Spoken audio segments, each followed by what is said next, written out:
पर आमने सामने बीआरएस और कांग्रेस के कार्यकर्ता और नेता। देखिए जरा।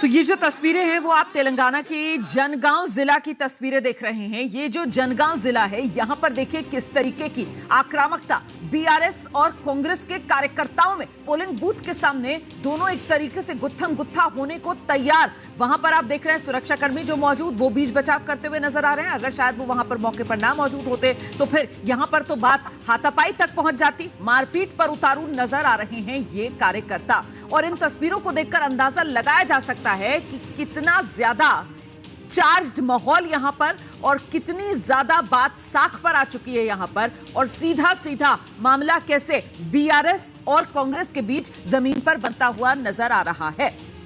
स्टूडियो में मेरे साथ दो वरिष्ठ पत्रकार मौजूद हैं, अभय दुबे जी, श्री कृष्णा जी। बहुत स्वागत आप दोनों का। श्री कृष्णा सर, तस्वीरें देखकर क्या कहेंगे आप? क्या इशारा कर रही है तस्वीरें? ये तो कह रही हैं जैसे कि लगता है डेस्परेट हो गए दो तरफ, कांग्रेस और बीआरएस।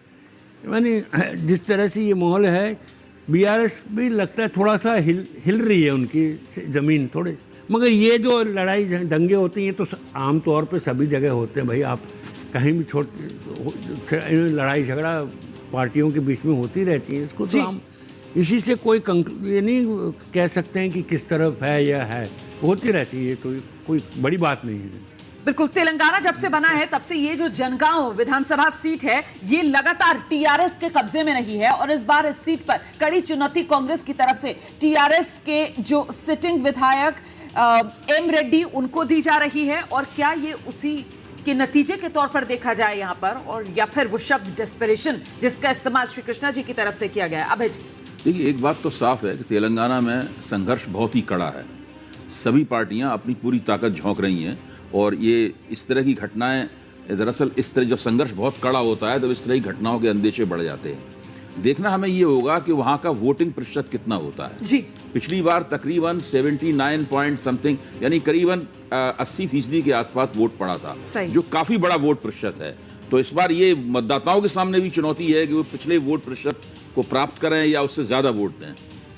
हम सीधे जरा ग्राउंड पर लेकर चलते हैं। हमारे सहयोगी इस वक्त हमारे साथ जुड़ रहे हैं, आशीष, और जरा उनसे ही जान लेते हैं ये जनगांव की जो तस्वीरें आई हैं, बीआरएस और कांग्रेस के कार्यकर्ता एक दूसरे के साथ गुत्थम गुत्था, जरा बताइए क्या डिटेल्स मिल रही हैं आशीष?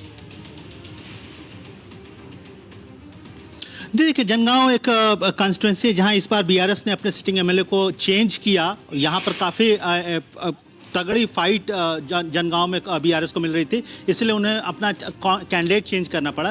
कांग्रेस भी पूरी ताकत से जनगांव में है। ये वारंगल, पुराने वारंगल जिले में पड़ता है और काफ़ी इंपॉर्टेंट कॉन्स्टिट्यूएंसी मानी जाती है। और यहाँ पर ये घटना हुई है, दोनों पक्षों में भिड़ंत हुई है और बाद में इसको कंट्रोल किया गया। जाहिर तौर पर काफ़ी गर्मा गर्मी है इस चुनाव में, क्योंकि जहाँ कांग्रेस पूरी ताकत के साथ उतरी है, वहीं बीआरएस भी पूरी ताकत से अपने किले को डिफेंड करने में लगी हुई है। बिल्कुल आशीष, रहिए मेरे साथ, मैं लौटूंगी आपके पास। एक क्विक रिएक्शन दोनों मेहमानों से लेंगे। श्री कृष्णा सर, तेलंगाना में असली टेस्ट आज किसका हो रहा है आपकी नजर में? मेरे नजर में तो लग रहा है बीआरएस और कांग्रेस के बीच में असली टक्कर है। अच्छा। और मगर ये जो स्टेटमेंट इनका आया है भाजपा वाले नेता का, टी सिंह का, उससे यही लग रहा है कि शायद बीआरएस की स्थिति थोड़ी खराब हो सकती है। क्योंकि अगर भाजपा ने कहा कि हम इनके साथ बाद में बातचीत करके बनाएंगे, तो माइनॉरिटी के जो वोट हैं वो शायद इनसे निकल जाएंगे।